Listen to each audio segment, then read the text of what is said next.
Some people refer to that feature as forward pressure. It's not quite accurate because in a neutral stance, when you're not flexing your ski, the binding is actually not really pushing against the boot. I would call this feature spring-loaded or active. So on a non-active binding, when we mount these, we basically have to introduce a little bit of a gap between the boot and the binding. So as your ski flexes, the boot will travel back and forth along the pins on the heel of the binding. And when the space that we've introduced changes, so does your retention value. As your boot travels back towards the end of the binding, the retention value will increase, and as it travels closer to the edge of the binding or edge of the pins, your retention value will actually decrease. When we're dealing with an active binding, there's virtually no gap between the heel of the binding and the heel of the boot.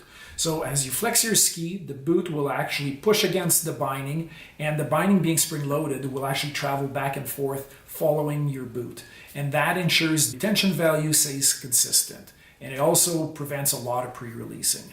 And ultimately, this feature makes your binding a lot safer.